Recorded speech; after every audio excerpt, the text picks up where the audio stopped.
ನಮಸ್ಕಾರ ಸ್ನೇಹಿತರೆ. ಮಾನ್ಯತಾ ಸ್ಕೆಚ್ ಏನಾಯ್ತಪ್ಪ? ಹಾಗಾದರೆ ಇಲ್ಲಿ ಇಡೀ ಫ್ಯಾಮಿಲಿ ಮೇಲೆ ಅಟ್ಯಾಕ್ ಮಾಡಿಸೋಕೆ ಸಿದ್ಧವಾಗ್ತಿದ್ದಾರಾ? ಏನಾಗ್ತದೆ ತಿಳ್ಕೊಬೇಕು ಅಂದರೆ ಈಗಲೇ ನಮ್ಮ ಈ ಚಾನಲ್ನ ಸಬ್ಸ್ಕ್ರೈಬ್ ಮಾಡಿ, ಹಾಗೆ ಒಂದು ವಿಡಿಯೋವನ್ನು ಪೂರ್ತಿಯಾಗಿ ನೋಡಿ. ಇಲ್ಲಿ ಮಾನ್ಯತಾ ವೈಶಾಖಗೆ ಕಾಲ್ ಮಾಡ್ತಾರೆ. ವೈಶಾಖಗೆ ಕಾಲ್ ಮಾಡೋದಿಲ್ಲ, ಕೇಕೆಗೆ ಕಾಲ್ ಮಾಡ್ತಾರೆ. ಈ ಕಡೆ ಕೇಕೆ ಅಂತೂ ಈ ಕಡೆ ಅದಕ್ಕೆ ಏನೋ ಒಳ್ಳೆಯವರಾದ್ರು, ಇನ್ನೇನೇದ್ರು ACP ಮತ್ತು ಮಾನ್ಯತಾ ಅವರು ನೋಡ್ಕೋಬೇಕು ಅಷ್ಟೇ, ನನ್ನ ಮನೆಗೆ ತೊಂದರೆ ಕೊಡದೇ ಇರೋ ಹಾಗೆ ಅಂತ ಅನ್ಕೋತಿರೋ ಟೈಮ್ಗೆ ಇಲ್ಲಿ ಮಾನ್ಯತಾ ಕಾಲ್ ಮಾಡಿಬಿಡ್ತಾರೆ. ಅಷ್ಟರಲ್ಲಿ ವೈಶಾಖ ಬಂದು ಫೋನನ್ನು ಕಿತ್ಕೋತಾರೆ. ನಂತರ ಏನು ಅನ್ಕೊಂಡಿದ್ರ ನೀವು ಹಾಗೆ ಹೀಗೆ ಅಂತ ಜೋರು ಮಾಡ್ತಿದ್ದಾಳೆ ವೈಶಾಖ.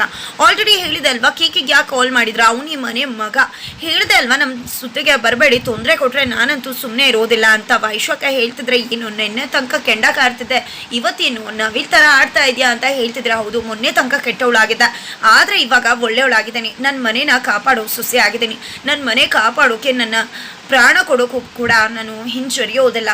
ಯಾಕೆ ಕೇಕಿಗೆ ಯಾಕೆ ಬಂದಿದ್ದೀರಾ? ನಮ್ಮ ಅತ್ತೆಗೆ ಎಷ್ಟು ದಿನ ಆದಮೇಲೆ ಮಗ ಸಿಕ್ಕಿದ್ದಾನೆ, ಅವನ ತಲೆಯಲ್ಲೂ ಕೂಡ ಇಲ್ದಿರೋದನ್ನು ಹುಟ್ಟಾಕಿ ಈ ಮನೇನ ಮಗನಿಂದಾನೇ ಸರ್ವನಾಶ ಮಾಡಬೇಕು ಅಂತ ಅಂದ್ಕೊಂಡಿದ್ರ ಏನು ಅಂತ ಬೈತಿದ್ದಾಳೆ ವೈಶಾಖ. ಏನು ಅಂದ್ಕೊಂಡಿದ್ಯಾ, ನನ್ನ ಮಗಳನ್ನ ಆಚೆ ತರ್ತೀನಿ, ಹೊರಗಡೆ ತರ್ತೀನಿ ಅಂತ ಹೇಳಿ 5 ಲಕ್ಷ ರೂಪಾಯಿ ದುಡ್ಡು ಇಸ್ಕೊಂಡಿದ್ಯಾ ಅಂದಾಗ ಇಸ್ಕೊಂಡಿದ್ದೀನಿ, ಅದನ್ನು ತೀರಿಸ್ತೀನಿ ಅಂತ ಹೇಳಿದೆ ಅಲ್ವಾ. ನಿಮ್ಮ ಮಗಳಿಗೆ ಅಂತ ಅಳಿಗಿಂತ ಮತ್ತೊಬ್ಬ ಅಳಿಯ ಸಿಗ್ತಾನೆ, ಎಷ್ಟು ಪ್ರೀತಿ ಮಾಡ್ತಾನೆ ರಾಮಾಚಾರಿ, ನಿಮ್ಮ ಮಗಳಂತೂ ಪ್ರಾಣಕ್ಕಿಂತ ಹೆಚ್ಚಾಗಿ ಪ್ರೀತಿ ಮಾಡ್ತಾಳೆ, ಅಂಥವ್ರನ್ನ ಬೇರೆ ಮಾಡ್ತಿದ್ರಲ್ಲ ನೀವೊಬ್ಬರು ತಾಯಿನ ಅಂತ ಕೂಡ ಬೈತಿದ್ದಾಳೆ. ಜೊತೆಗೆ ನೀವೇನಾದರೂ ನನ್ನ ಮನೆಗೆ ತೊಂದರೆ ಕೊಟ್ಟರೆ ನಾನಂತೂ ಸುಮ್ಮನೆ ಬಿಡೋದಿಲ್ಲ ಅಂತ ಹೇಳ್ತಿದ್ರೆ, ಏನು ಕೇಕೆ ಕೂಡ ಬದಲಾಗ್ಬಿಟ್ನಾ, ಎಲ್ಲ ಕೇಸ್ ಕೂಡ ಬಂದ್ಬಿಡುತ್ತೆ, ಜೈಲ್ಗೆ ಹೋಗ್ಬೇಕು ಅಂತ ಮಾನ್ಯತಾ ಹೇಳ್ತಿದ್ರೆ, ಜೈಲ್ಗೆ ಹೋದ್ರೆ ಅವನು ಒಬ್ಬನೇ ಹೋಗಲ್ಲ, ನೀನು ACP ದೇವಿ ಇಬ್ರು ಕೂಡ ಹೋಗ್ತೀರಾ ಅಂತ ವೈಶಾಖ ಹೇಳ್ತಿದ್ದಾಗ, ನಾವಿಬ್ಬರೇ ಹೋಗಲ್ಲ ಅಮ್ಮ, ನೀನು ಕೂಡ ನಮ್ಮ ಜೊತೆನೆ ಬರಬೇಕಾಗತ್ತೆ ಅಂತ ಮಾನ್ಯತಾ ಕೂಡ ಹೇಳ್ತಿದ್ದಾರೆ. ಪರವಾಗಿಲ್ಲ, ನಾನು ನಿಮ್ಮ ಜೊತೆ ಬರ್ತೀನಿ, ನನ್ನ ಮನೆಗೆ ತೊಂದರೆ ಆಗುತ್ತೆ ಅಂದರೆ ಜೈಲ್ಗೆ ಹೋಗೋಕ್ಕೂ ಕೂಡ ನಾನು ಸಿದ್ಧ, ಇನ್ನು ಮುಂದೆ ಕಾಲ್ನ ಮಾಡಿದ್ರೆ ಖಂಡಿತ ನಿನಗೆ ಉಳಿಗಾಲ ಇಲ್ಲ ಅಂತ ಎಚ್ಚರಿಕೆ ಕೊಟ್ಟು ಕಾಲ್ ಕಟ್ ಮಾಡ್ತಾರೆ ವೈಶಾಖ. ಕೇಕೆಗಂತೂ ಫುಲ್ ಖುಷಿ ಆಗ್ಬಿಡುತ್ತೆ ತನ್ನ, ಅದಕ್ಕೆ ನಾನು ನೋಡಿದೆ. ನಂತರ ಎಲ್ಲರೂ ಕೂಡ ಇಲ್ಲಿ ದೇವಸ್ಥಾನಕ್ಕೆ ಹೋಗೋಕ್ಕೆ ಸಿದ್ಧತೆ ಮಾಡ್ಕೋತಿದ್ರೆ, ಅಲ್ಲಿ ಮಾನ್ಯತಾ ಜೊತೆ ವೈಶಾಖ ಫೋನ್ ಮಾಡಬೇಕಿದ್ರೆ, ನಾಳೆ ನಾವು ಹಾಸನಕ್ಕೆ ಹೋಗ್ತಿದ್ದೀವಿ, ನಮ್ಮ ಮನೆ ದೇವರಿಗೆ ಇಂಥ ದುಷ್ಟಶಕ್ತಿಗಳೆಲ್ಲ ದೂರ ಆಗಬೇಕು ಅಂತ, ಮತ್ತೆ ನಮಗೆ ತೊಂದರೆ ಕೊಡಬೇಡ ಅಂತ ಮಾತು ಹೇಳಿರ್ತಾರೆ. ಹಾಗಾಗಿ ಅದನ್ನು ನೆನೆಸ್ಕೊಂಡಿದ್ದೆ ಈ ಕಡೆ ಮಾನ್ಯತಾ ಅವರು ಹಾಸನಕ್ಕೆ ಹೋಗ್ತಿದ್ರ, ನಿಮ್ಮ ಮನೆ ದೇವಸ್ಥಾನಕ್ಕೆ ವಾಪಸ್ ಬರಲೇಬಾರ್ದು, ಆ ರೀತಿ ಮಾಡ್ತೀನಿ. ಈ ಮಾನ್ಯತಾ ಅಂದರೆ ಏನು ಅಂದ್ಕೊಂಡಿದ್ರ, ನಾನು ಅಂದ್ಕೊಂಡಿದ್ದನ್ನು ಮಾಡೇ ಮಾಡ್ತೀನಿ. ಕೇಕೆ ನೀನು ಎಲ್ಲರನ್ನ ಸಾಯಿಸೋದಾಗಿರ್ಬೋದು, ಆದರೆ ನಿನ್ನಂಥವ್ರನ್ನ ಬೆಳೆಸೋದು ನಾವೇನೆ, ದುಡ್ಡಿರೋರು ಅಂತ ಕೂಡ ಮಾನ್ಯತಾ ಅಂದ್ಕೊಂಡು ಒಬ್ರಿಗೆ ಸುಪಾರಿ ಕೊಟ್ಟೇ ಬಿಡ್ತಾರೆ. ಮನೆಯವರೆಲ್ಲರೂ ಕೂಡ ದೇವಸ್ಥಾನಕ್ಕೆ ಹೊಟ್ಟು ನಿಂತಿದ್ರೆ, ಚಾರು ಮಾತ್ರ ಇಲ್ಲ, ಚಾರಿ ಬರೋದಿಲ್ಲ ಅಂತ, ನಾನು ಇಲ್ಲೇ ಇದ್ಬಿಡ್ತೀನಿ ಹಾಗೆ ಹೀಗೆ ಅಂತ ಗಂಡ ಹೆಂಡತಿ ಪ್ರೈವೇಸಿ ಬೇಕು ಅನ್ನೋ ಕಾರಣಕ್ಕೆ ನೆಪ ಹೇಳ್ತಾ ಇದ್ರೆ, ಈ ಕಡೆ ದೀಪು ಕೂಡ ರಾಮಾಚಾರಿ ಮಾಮ ಬರಲ್ವಾ, ಹಾಗಿದ್ರೆ ನಾನು ಕೂಡ ಬರಲ್ಲ ಅಂತ ಹೇಳ್ಬಿಡ್ತಾಳೆ. ಇಷ್ಟೊತ್ತು ಚೆನ್ನಾಗಿದ್ದಲ್ಲ ಅಂದಿದ್ದಕ್ಕೆ, ಇಲ್ಲ ನಂಗೆ ಹೊಟ್ಟೆ ನೋಯ್ತದ, ಅದೇನು ಹೇಳಿ ಕೇಳಿ ಬರುತ್ತಾ ಅಂತ ದೀಪು ಹೇಳ್ತಿದ್ರೆ, ಈ ಕಡೆ ಚಾರಿ ಬಂದಿದೆ, ಏನಪ್ಪ ಬರೋದಿಲ್ವಾ ಅಂತ ಜಾನಕಿ ಅಮ್ಮ ಕೇಳಿದಕ್ಕೆ, ಎಲ್ಲಿ ನಾನು ಬರಲ್ಲ ಅಂತ ಹೇಳಿದೆ ಅಂತ ಹೇಳ್ತಿದ್ರೆ, ನೀನು ಹೆಂಡತಿ ಚಾರು ಹೇಳಿದ್ರಲ್ಲ ಅಂತ ಹೇಳ್ತಿದ್ದಾಗೆ, ಅಯ್ಯೋ ಅಮ್ಮ ನಿನಗೆ ಸತ್ಯ ಗೊತ್ತಾ, ಅದಕ್ಕೆ ಮತ್ತೆ ಅಣ್ಣ ಇಬ್ರು ಕೂಡ ಪ್ರೈವಸಿ ಇರಬೇಕು ಅಂತ ಈ ರೀತಿ ಡ್ರಾಮಾ ಮಾಡ್ತಿರೋದು ಅಂದಾಗ, ಅಯ್ಯೋ ನನ್ನ ಮುದ್ದು ನಾದಿ ಎಲ್ಲ ಕೂಡ ಅರ್ಥ ಮಾಡ್ಕೋತೀಯ ಅಂತ ಚಾರು ಹೇಳ್ತಾರೆ. ನಂತರ ಏನು ಚಾರು ಮೇಡಮ್ ನೀವು ಈ ರೀತಿ ನಡ್ಕೋತಿದ್ರಲ್ಲ ಅಂತ ಚಾರಿ ಕೇಳ್ತಿದ್ರೆ, ಈ ಕಡೆ ನೋಡಮ್ಮ ಪೂಜೆ ಆ ದೇವರು ತುಂಬಾ ಶಕ್ತಿವಂತ, ನೀನೇನಾದರೂ ಬಂದು ದೇವ್ರ ಹತ್ರ ಕೇಳ್ಕೊಂಡ್ರೆ ಖಂಡಿತ ಮನೇಲಿ ಇನ್ನೊಂದು ತೊಟ್ಲು ಕೂಡ ಕಟ್ಬೋದು ಅಂತ ಹೇಳ್ತಾರೆ. ಹಾಗಿದ್ರೆ ಬರ್ತೀವಪ್ಪ ಅಂತ ಕೂಡ ಅವರು ರೆಡಿ ಆಗ್ತಾರೆ. ಈ ಕಡೆ ದೀಪ ಕೂಡ ರೆಡಿ ಆಗ್ತಾಳೆ. ನಂತರ ಎಲ್ಲರೂ ಕೂಡ ದೇವಸ್ಥಾನಕ್ಕೆ ಹೊರಡ್ತಿದ್ದಾರೆ. ಈ ಕಡೆ ಮೊದಲು ಆ ಒಂದು ವ್ಯಾನ್ಗೆ ಪೂಜೆನ ಮಾಡ್ತಿದ್ದಾಗೆ ಮಾನ್ಯತಾ ತಮ್ಮ ಸುಪಾರಿ ಕಿಲ್ಲರ್ಸ್ಗೆ ಕಾಲ್ ಮಾಡ್ತಾರೆ. ಎಲ್ಲಿದ್ದೀರಾ ಅಂದಾಗ, ಇಲ್ಲೇ ಎದುರುಗಡೆ ಇದ್ದೀವಿ, ಎಲ್ಲರೂ ಕೂಡ ಪೂಜೆ ಮಾಡ್ತಿದ್ದಾರೆ ಅಂತ ಹೇಳ್ತಿದ್ದಾರೆ. ಜೊತೆಗೆ ಒಬ್ಬೊಬ್ಬರಾಗೆ ವ್ಯಾನ್ ಎತ್ತುತ್ತಿದ್ದಾರೆ ಅಂತಾಗ, ಯಾವುದೇ ಕಾರಣಕ್ಕೂ 2 ತಲೆಗಳು ಮಾತ್ರ ಉಳಿಲೇಬಾರ್ದು, ಇಬ್ಬರು ಕೂಡ ಸತ್ತು ಹೋಗ್ಬಿಡ್ಬೇಕು ಅಂತ ಹೇಳ್ತಾರೆ. ಏನು ಯೋಚನೆ ಮಾಡಬೇಡಿ ಮೇಡಮ್, ಖಂಡಿತ ನಿಮ್ಮ ಕೆಲಸ ಆಗುತ್ತೆ ಅಂತ ಹೇಳ್ತಾರೆ.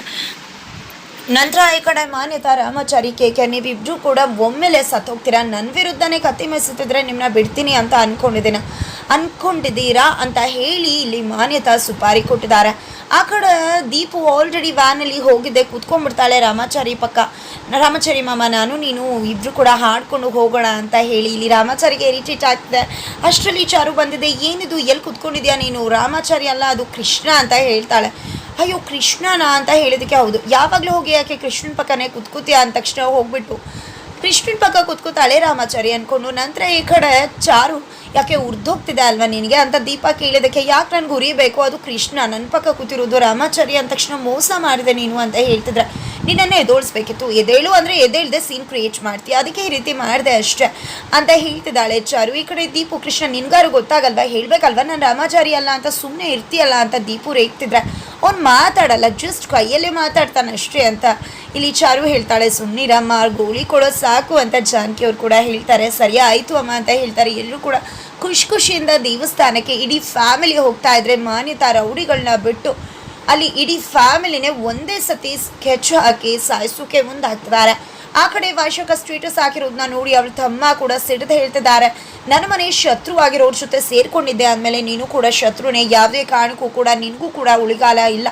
ಅಪ್ಪ ಹೋಗಿರೋ ಜಾಗಕ್ಕೆ ನಿನ್ನ ಕುಟುಂಬನೂ ಕೂಡ ಕಳಿಸ್ಬಿಡ್ತೀನಿ ಅಂತ ಅಕ್ಕನ ವಿರುದ್ಧ ಕೂಡ ತಿರುಗಿಬಿದ್ದಾನೆ ವೈಶಾಖ ತಮ್ಮ. ಈ ಕಡೆ ದಾರಿಲಿ ಹೋಗ್ಬೇಕಿದ್ರೆ ಒಂದು ತಾತ ಬರ್ತಾರೆ, ವ್ಯಾನ್ ನಿಲ್ಲತ್ತೆ, ಅಲ್ಲಿಗೆ ಕೃಷ್ಣ ಹೋಗ್ತಾರೆ.